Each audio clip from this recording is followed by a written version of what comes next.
to the Squared Circle. Oh, yeah. On 90.3 WHPC, the voice of Nassau Community College, and streaming live on Facebook, facebook.com/Squared Circle 903. Yes. You can see our beautiful faces. Kind of. Yeah, you're there. Yay! I am Anthony Tartamella, Justin Greenberg here. Yes, we have so much to talk about. Way too much to talk about. So I think there's just some things we need to touch upon. Austin Aries, yeah, released. I want to talk a little bit about that, and the fact that WWE has these talented guys like him and Cody Rhodes, and they're now, I guarantee you, Aries will follow in the footsteps of Rhodes. Guy that's underappreciated in WWE, Yeah. and a darling on the indies and winning everything and hotter now than he ever was in WWE. Yeah, it's going to be interesting to see where he goes. It is unfortunate because, to me, I'm a WWE fan. I always will be. I like to see these guys perform on the biggest stage possible, whether it's him or Cody Rhodes. Right. But unfortunately, we're going to have to look out for them. Maybe they'll appear with Tommy Dreamer at House of Hardcore, or back to TNA, which is GFW. Global Force Wrestling now, Yes. Or perhaps Ring of Honor or Japan, which he'll make tons of money because any American that goes overseas is a huge name. Yeah. So that's unfortunate. And the other thing, I'm just finding out, Alberto Del Rio, Alberto Del El Patron, Patron is his name. Isn't he like the GFW world champion? Indeed. And he just got arrested for domestic abuse. Yes, So, I believe that's the this case. company is investigated. So technically, he's not arrested. And he's he- under investigation for domestic battery. against Paige. I would imagine so. Right? I mean, This is such an unfortunate, Del Rio, he had the talent. He has the lineage. guy and has the worst attitude of He really any does. professional wrestler I've ever seen. He is a total jerk to everybody. He can't get over WWE. They gave him every opportunity. He won the 40-man Royal Rumble. He was a world champion how many times? at least 3 or 4. Yeah, he has had everything in WWE that he could blown possibly it. want.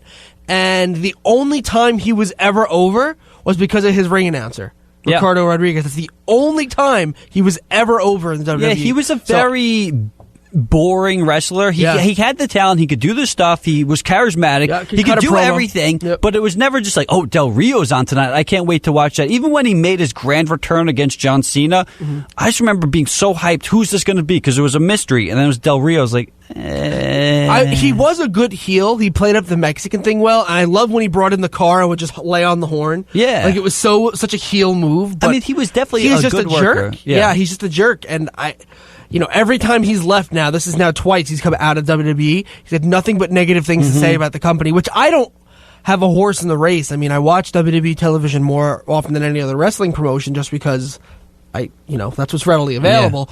But on the flip side of that, this is the biggest company on the planet. Your wife, girlfriend, whatever she is, Works there still. technically works for them. Yeah. If you're not making it any easier on her, and if you ever want to go back and make more money than you'll ever make it anywhere else in the world, you're going to go back there. Not only and he's that, burning every bridge. He's burning the bridges, and they have, the rights to like 6 or 7 years of his career. Yeah. So they're never going to release a Best of Del Rio DVD. He'll never get in the Hall of Fame if he just he could, because everybody's burned bridges and has come back. Yeah, Bret Hart comes back on TV, anybody can come back. Yeah, but the thing is, Del Rio's not Bret Hart. I don't even think Right. Triple H cares about Alberto Del Rio. He's a blip on the radar of the WWE. Bret Right. Hart, 7-time world Same champion. with Cornette, too. If Cornette can come back on WWE programming. Cornette's a legend. Yeah. I love Jim Cornette. I'm so glad he's somewhat in the good graces of the company. I'm sure him and the Midnight Express will get inducted in the Hall of Fame. Midnight didn't. Yeah, Rock and Roll got in. Yeah, so I think that's something that will be happening in the future. But we got to talk about what's happening now, because we had Goodness an insane... gracious. Oh, shut up. I'm not Great saying balls it. of fire. How embarrassed are you to say that name? I said it on the radio on Saturday. And there's a WWE pay-per-view. I Well, didn't say the name. It was really a dumb name, but the presentation was cool. I liked how everybody's intro had the little car. Yeah. I thought that was pretty nice. And the matches were good. I thought Matches it was were awesome. Honestly, maybe Vince and creative have been working up to troll WWE fans all year by saying, yeah, the best pay-per-view is Great Balls of Fire. So I don't think there's much debate that this is by far the best pay-per-view. And again, that is not saying much, just because this has been a lackluster year, especially WrestleMania was nothing special, Rumble, Some nothing good matches. special. I mean, there's good matches here and there. But overall, there was not a pay-per-view that from every match you were interested in what was happening, and every match was good. That's the key. Listen, there was no 5-star in-ring match. You're not going to see, like I always bring this up, Steamboat versus Savage, but every story mattered. You were interested, what are they going to do with this story? Whether it's Enzo and Cass, which I'm not a fan of either of them for the most part, but the promo and the video package they showed before I was so amped up for this match.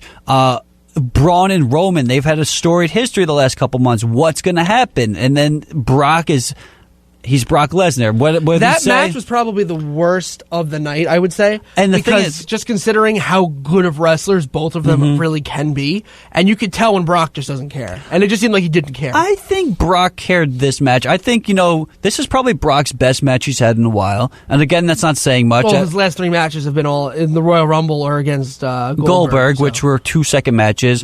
And then the Manias before that, Dean Ambrose was nothing good. So this was probably his best match in a while. It went on a little longer than I thought it would, which is a good thing. And Joe looked strong. Yeah, again, I just was hoping for a lot more out of this match. Yeah, obviously could have gotten more. There was a lot more that they didn't even get to. And you were building Samoa Joe up as this monster guy. You can't beat him. When does he lose? When has he lost on WWE television? Joe? Yeah. I feel like he loses all the time. Not on Raw. Yeah, not on Raw.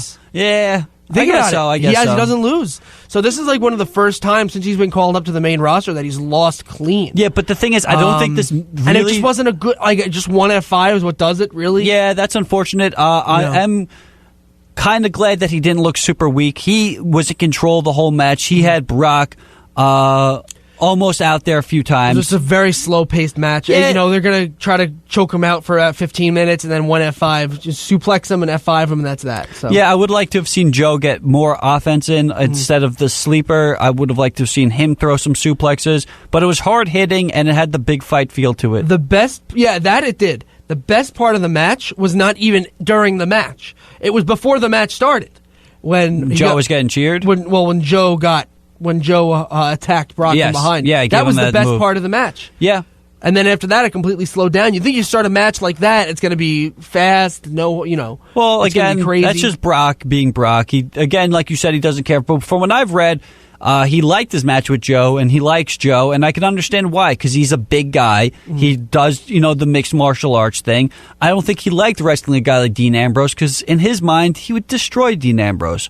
But Joe is at least, a close to 300-pound guy with some mixed martial arts background, and he's a man's man, and he probably appreciated that, and he let him have a decent match. It's certainly better than his match with Dean Ambrose for Mania. It's ridiculous, though, that they put the belt on this guy, and they make him this big guy, and who is he to dictate? It's not like Brock Lesnar is on the same level as The Rock or Stone Cold Steve Austin. But he's any of those guys. He's the next tier superstar like that, he's a big name, and the fans pay to see him. And we'll see. He is going to be wrestling the next 2 pay-per-views. Which is good. He is scheduled for SummerSlam, and he's scheduled for whatever the next one in September is. So we'll see where he goes. But let's start from the beginning of the pay-per-view. Did you see the kickoff match, the Cruiserweight? How was it? It was pretty good. As is now customary, Neville puts on a great show. Of course he did. Tozawa did a good job.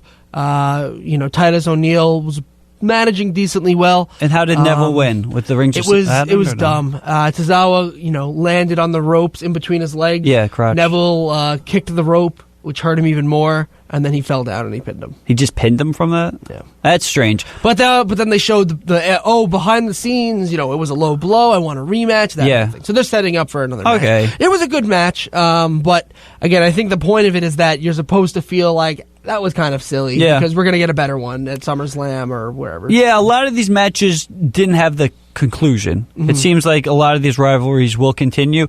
So the first match from the actual pay-per-view was what?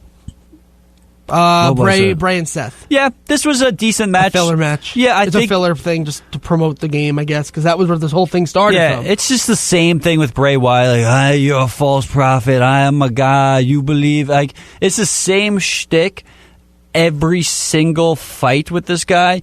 And sure, he's a decent performer in the ring, and Seth Rollins is a great performer in the ring. And they put on a decent match, but I just didn't care. This was one of the few matches that didn't really have a story going into it. It was just based off a video game. Hopefully the rivalry doesn't go any longer, but it's something for them to do, and it is what it is. And I was surprised Bray Wyatt got the victory.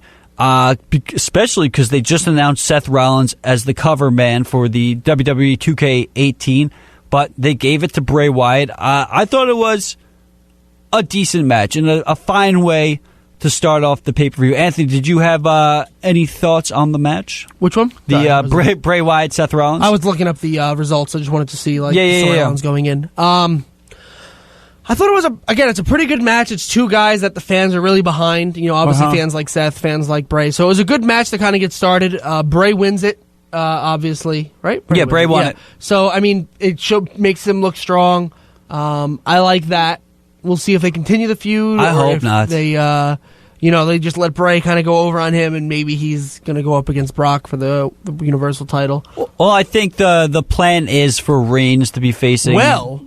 That all changed with what happened with his thing. Well, let's get to that later. Yeah, but I don't think that's going to happen. I think that was all a work just to kind of pre-heal him. Yeah. To kind of make it look like, he's making his own matches. What a jerk. He's getting booed. He's going to make a match for the Universal title. Who is this guy to do that? And I think that's the point of it. And now with what happened later on in the night, I think that is kind of out the window now because he's going to get some form of punishment. You could see Kurt Angle's face when that whole thing was going down. So. Anthony, switch my mic. This just fell. Well, 3 is on, so you can go.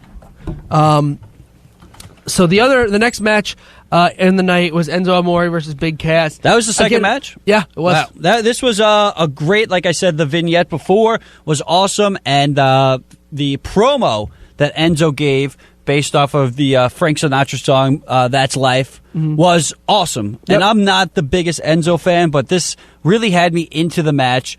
And it is what it was. It was a squash match.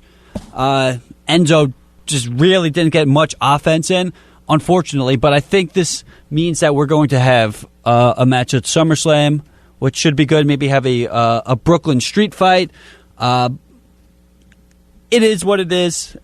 Obviously, it's made to make Big Cass look like the monster heel. You're supposed to feel bad for Enzo. It's going to be curious to see where he kind of goes now. He could be a cruiserweight. Yeah, that's what I'm thinking. He's going to go to the cruiserweights, bring some relevancy, a guy that everybody likes in that division. I don't know that he'll be the guy to topple Neville. I hope not. But, it'll bring some relevancy to it. People will actually care, and maybe it'll finally get off the pre-show because Neville puts on incredible matches. Yeah, that's a shame. I genuinely believe Neville would have left the company by now, same way Aries did, if not for the fact that he was still the champion. Yeah. Because he's having incredible matches since before WrestleMania. Every match he's been involved in at a pay-per-view has been great. In the ring, there's very few, if any, better than him in the company right now. It's just like him, AJ Styles are probably up there as the 2 best actual Finn workers. Great in there, yeah, and there's another guy left off the pay-per-view. Yeah, it wasn't on the card. Which is a shame, because what are you doing? You have a Raw exclusive pay-per-view. The roster's not that stacked, rather. It's pretty... Well, when you had Brock to that, though, that was the other thing. And unfortunately, I liked the Iron Man match. I didn't think it needed to be an Iron Man match. You know what? It's funny enough, that was actually the next match on the pay-per-view. I really liked it. And I loved it. I thought it was good what they did at the end when Cesaro was pinning Jeff Hardy. Mm-hmm. I don't know if you noticed it, but his arm was up. Whose was? Jeff Hardy's. He didn't really? get pinned. Oh, okay. Like, he was pinned, but he was, struggling to get his arm up. Yeah. So it looks like they're going to say, oh, look, that pin shouldn't have counted. Mm-hmm. So it really was a tie, so we're going to have one more, maybe at SummerSlam or whatever. Yeah, we'll see what they maybe they'll do, a TLC or they'll do something. Well, that could be interesting.